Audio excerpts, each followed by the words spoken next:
What's up, guys and girls? It's Vision. Today we're going to be going over my new Multi-Smite Electrify build.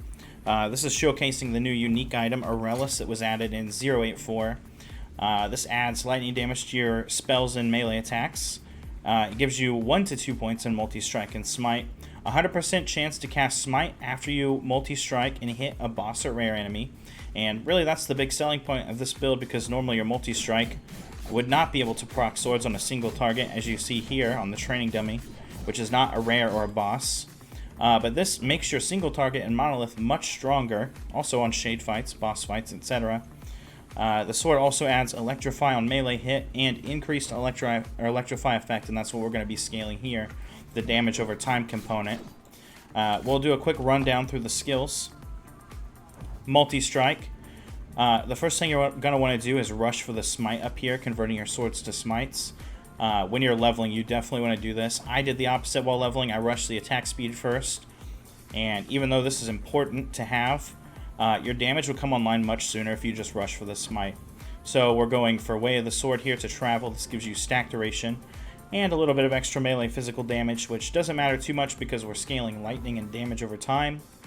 Next, we pick up Guarding Stance. You don't need 5 out of 5 in this immediately. We're mostly just trying to rush for the smite, but it is a good node to have 5 out of 5 in, because the armor per stack and block effectiveness are really nice for your survivability and tankiness. 1 out of 1 in Flanking Strikes. This gives you a little bit quicker startup, because you can now use swords at 0 stacks. It just starts immediately. There's no time, no charge up, and you rush a target and you're good to go. You're already smiting. Next, we pick up Hallowed Arsenal to convert the swords to smites. This is going to make the smite build come online. Next step you want to do is grab more stacks up here with Perfect Steel. And then you want to grab the attack speed. The attack speed is really important, because the faster you're attacking, the more smites are going off. Next, we grab 3 out of 5 in Determination. The point is, we're traveling up here to Victory Strikes. We will take 4 out of 4 in Sweeping Blows, though, to add target area to the range that the multi-strike swords can hit. And this is going to be making you, instead of smiting in a small radius, you can smite in a much larger radius. And then we're going to grab 1 out of 1 in Victory Strikes here. This makes it so that when your sword kills a target, another sword will be procced. And the cool part with this build is your smite's doing damage over time, so if the damage over time kills something later on, it's still going to proc the Victory Strikes, and another smite will get procced for more damage. So, with Multi-Strike out of the way, let's take a look at Smite, the next important component of this build. Smite, we're going to be using the lightning section over here on the right side of the tree. So we'll take 1 out of 5 in Blinding Flash to travel, 5 out of 5 in Piety for the Electrify chance. The more Electrify chance you have, the more Electrify stacks you're applying. And the more Electrify stacks you apply, the more damage you do. We're going to take 1 out of 1 in Order of Lagan to convert the fire damage to lightning and smite, and all sources of ignite to electrify. That means any ignite you have outside of this tree also will be converted to electrify when smite hits. Do 5 out of 5 in Charged Hand for electrify effect and electrify duration. This makes your electrify tick for longer and do more damage. 1 out of 1 in Unbalanced Scale. This adds 3 lightning bolts to your smite for the cost of mana. And then we grab 3 out of 3 in Wandering Bolts to add even more lightning bolts for 6 total. And what this is going to do is every time you smite, it's going to branch out into 6 lightning bolts and be applying electrify to all the targets you hit. And you can see now, when you're firing off a lot of swords and a lot of smites, there's going to be a lot of AoE and a lot of electrify going out into the packs you're fighting. And that's why the damage of this build kind of ramps up the more targets you have. So, take another look at the smite tree. Next thing we want to do, since the smite now has a mana cost with Unbalanced Scale, we're going to go up here to Desperate Measures, which makes it so your smite can still be cast even when you're at 0 mana, but it can't heal or cleanse, and it can't make fissures. Well, luckily we're not using fissures, so that doesn't hurt us. The losing heal kind of hurts, but we have other ways to heal ourselves because we're a paladin. So we're going to travel up here to Desperate Measures. We grab 2 out of 4 in Holy Wave for increased healing area. When we do have mana and cast a smite, it does help some. 1 out of 5 in Panacea for a chance to cleanse if you're in the area of the heal. And then finally 1 out of 1 in Desperate Measures. So now when our smites are draining our mana to 0, it's not gonna matter. We still do damage. We can still smite. So that's the main DPS rotation of this build. You rush into a pack, the bigger the better. You start multi-striking to call Smites, and the damage just ramps up from there. So next, let's take a look at Lunge. This is going to be our main mobility. The two most important parts of this here is the Smite on Lunge and the Cooldown Recovery. The first thing we'll do is rush for the Smites. We'll go up here to Warrior's Renewal. This will reduce cooldown when you're using a melee attack on at least one enemy. So you'll rush in, you'll multi-strike, and you'll start getting cooldown back on Lunge. This makes us a little bit more mobile, and that's why we're eventually going to max this out. But for now, we're going to travel down to Smite, so we'll take 2 out of 2 in Initiate's Onslaught, 3 out of 3 in Coal the Weak. You can start with 1 point here. This is really nice, though, for finishing off high health single targets, because anything below 15% health is going to get executed. So put points here as you feel you need them. I really like kill threshold, so I generally go for this sooner rather than later. But finally, most importantly, we're going to grab Holy Incursion, and this lets you smite up to 3 nearby targets when you lunge, and this is just a nice little bit of initial burst onto a pack when you engage. And then finally, we're going to max this out, Warrior's Renewal, and also Endless Will. This basically gives you more cooldown back when you trigger Warrior's Renewal here, and you get a little bit of health back for it, 20 health gain. And then finally, another important part of Lunge is Unstoppable here. This makes you invulnerable while you're lunging. You just want to travel down there as quick as you can get it. So if you feel like you're getting one shot a lot when engaging into attacks, or just taking maybe too much damage, this makes it a little bit more safer to engage. This is really nice in arena when packs spawn and you're trying to get a jump on them without taking a bunch of damage lunging into their projectiles. So if you feel like you're a little bit squishy, you can always rush this a bit early. And maybe if you're playing hardcore, you might like this too. You'll do 1 out of 5 in Dawn Charge, 4 out of 4 in Juggernaut Dash, which gives you 100% block chance while you're lunging. And then finally Unstoppable to get the invulnerability while lunging. This is the Lunge tree. We'll take a look at one of our utility skills, Holy Aura. This doubles as both damage and survivability. I really like Ignite Chance because the Ignite Chance that is being applied to Smite, like I said earlier, is being converted to Electrify, so any global Ignite Chance is really nice to have. 4 out of 4 in Fanaticism here for the attack speed. This makes you multi-strike more, therefore getting more Smites and more Electrify stacks, so very good for damage. You want to try to grab as much attack speed as you can get your hands on. Next we grab 5 out of 5 in Shelter from the Storm for the elemental resistance and endurance, which is really nice, 25% elemental resist. This is doubled when you have Holy Aura active. I generally don't pay too much attention to that because I like to just gear to always be 100% safe. It is a nice bonus though if you're a little bit undercapped on reses and you don't have a lot of endurance. These values are all doubled while the Holy Aura is active. And then finally for survivability, I am using a shield, and so we can benefit from Mighty Shield here, where we get an extra 120 block effectiveness and health gained on block. And then finally with my last 4 points, I grab Slow down here. Since we're using a shield and a unique weapon, we can't have slow on our weapon suffix, so it's really nice to get heal or the slow from Holy Aura here. And finally 2 out of 2 up here in Raya's Fury for the Fire Pin. We don't necessarily benefit from the Fire Pin 100% of the time, but since we will have Ignite Chance, and the Ignite Chance is only converted to Electrify on Smite, the Multi-Strike is still applying Ignite, and so the Fire Pin is just a little bit of more damage to have in situations like where you're hitting a single target and you want to squeeze out a little bit more fire damage. And then finally for the 5th skill, there's 2 main options here, Volatile Reversal and Sigils. I chose to use Volatile Reversal here because it gives you a little bit of extra mobility. You lunge into a pack and then maybe you think, uh-oh, there's Ember Mages dropping meteors on me. I need to get out of here. You just reverse out. And it's really good for like repositioning an arena. If you like run to a spawn point, kill it quickly, reverse to the middle, you can engage and split packs up to kind of deal with them on your own terms. I really like a reversal. There's more benefits to it too. You get extra 30% attack speed here, more movement speed. It makes you faster, like getting through monoliths, repositioning around bosses when you're doing mechanics. And also with the Void Rifts here, where we're proccing 2 Void Rifts. And when an enemy is hit by the Void Rift, they're taking 30% more damage, which helps your DPS a lot, like on a single target. When you can stand there and just attack and not have to move too much, you can just stand here and reversal them and get the attack speed buff while debuffing the enemy. If you don't like reversal, if you feel uncomfortable using a reversal, the other option I would say would be Sigils. This is probably the more DPS oriented version, but you just lose like some of the survivability and mobility of Reversal. For the Sigils tree, what I like to do is I like to grab the auto casting sigils when you get a kill. It's only 6%, but when you're killing a lot of packs in Monolith, that happens pretty often, and you're pretty easily able to max out your sigil stacks. You'd also want to grab fire damage per active sigil. That's getting converted on Smite, and it's upping your ignite damage. Finally, 5 out of 5 in Burning Sign. This gives you more ignite chance per sigil, which is being converted to Electrify, and it's getting applied also by Multistrike.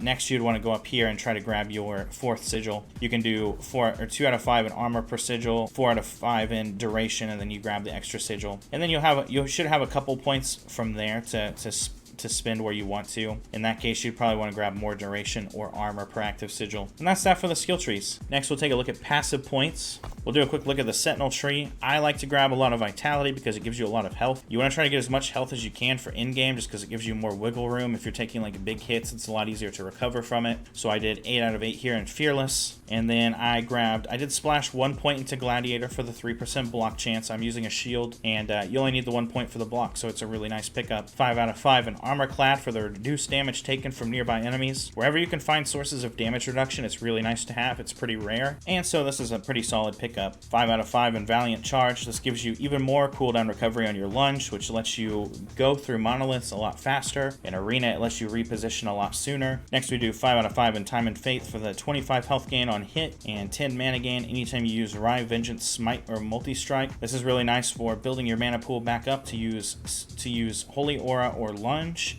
And also, it's not too bad for sustain with a little bit of health gain there. At some point, you're going to have to put 1 point down here into Juggernaut, just so you can travel up and get 5 out of 5 in Blade Master for the 30% extra attack speed with a sword.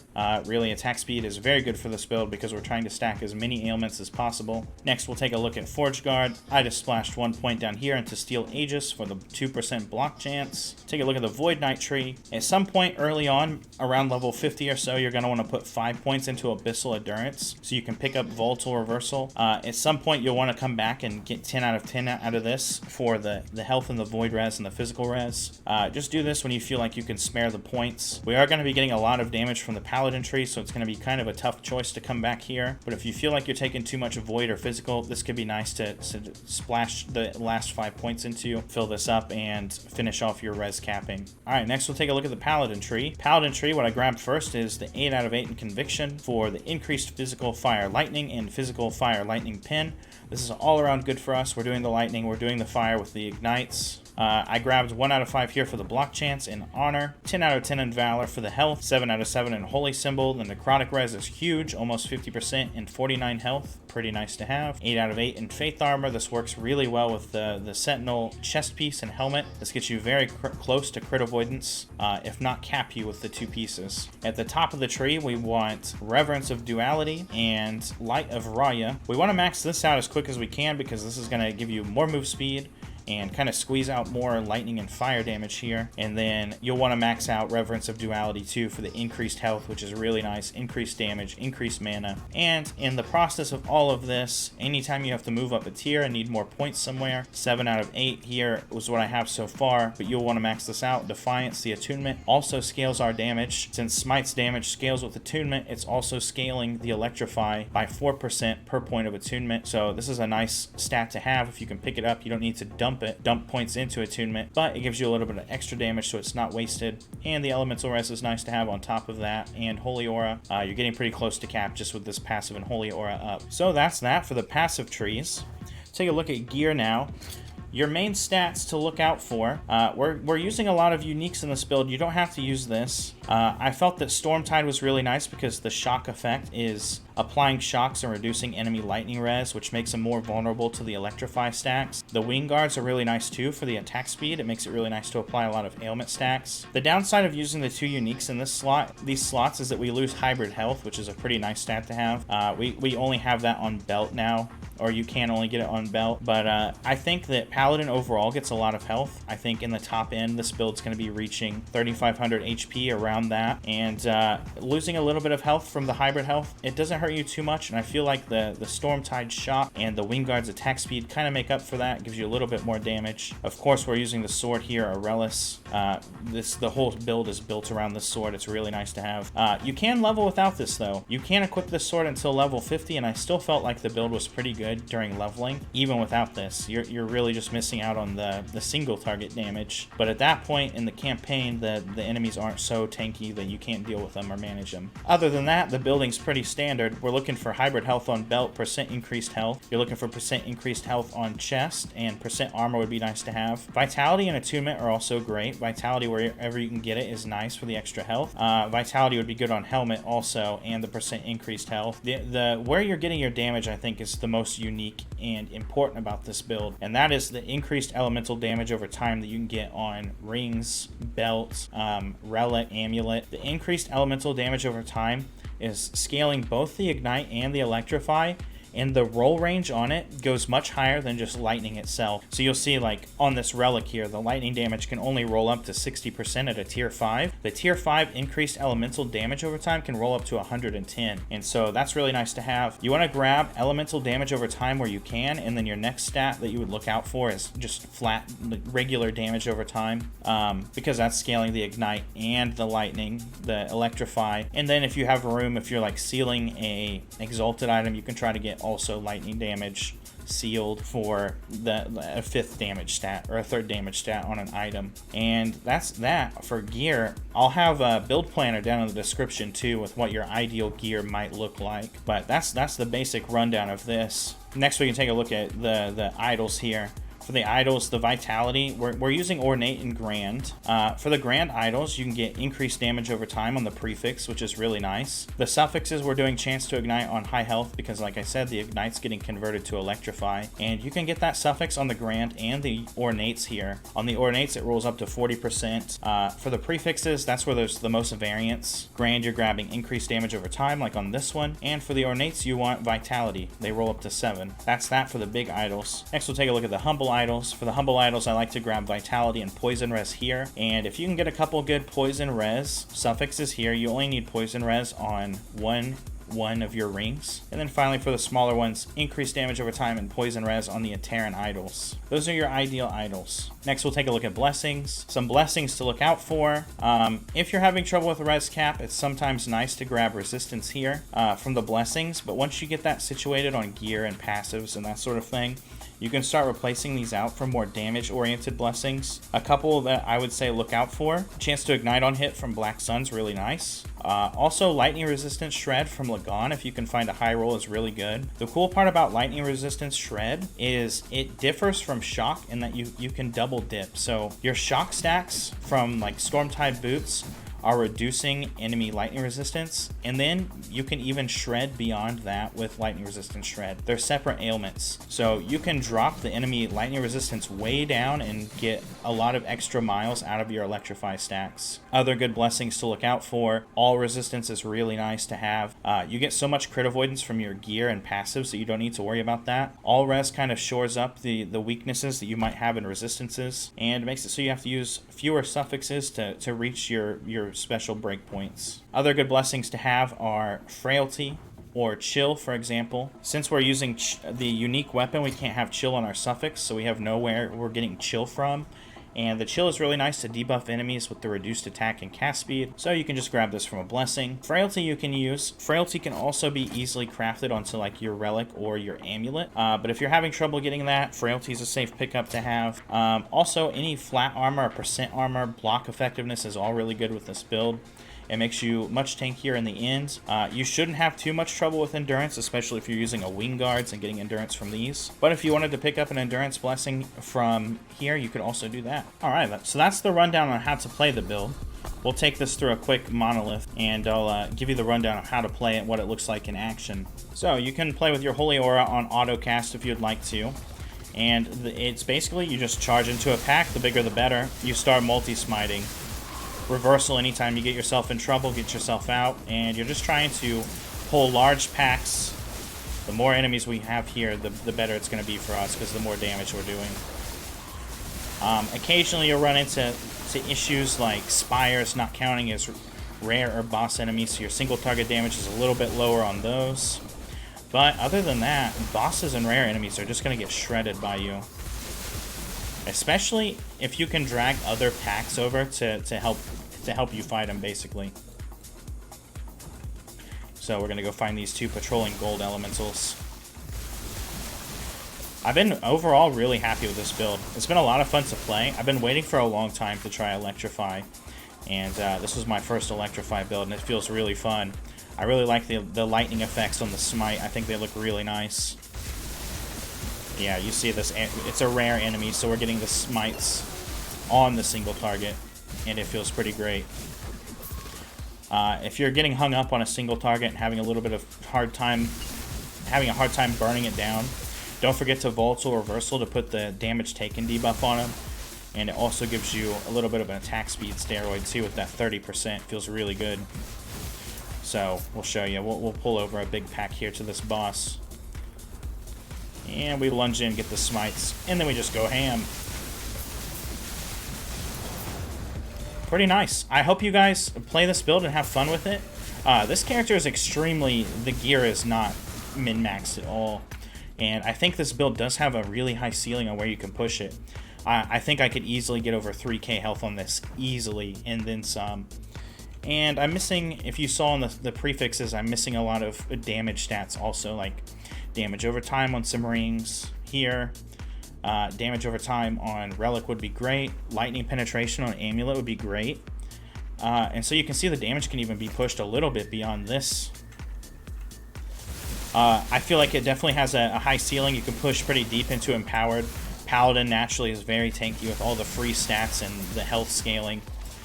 And so that's that, guys. I hope you have fun with this build. If you try it out and are having a good time with it, or if you have any questions, let me know down in the comments. And also what I'd really like, if you guys would like to see anything specific or any types of builds, please let me know too. I'd be happy to make some of those ideas my pet projects for the week. And if you'd like to see me making those in action, you can always come check me out on Twitch at twitch.tv/visiongl. In the meantime, everybody stay safe, have a good night, have a good rest of your week, and I will see you all soon. Peace.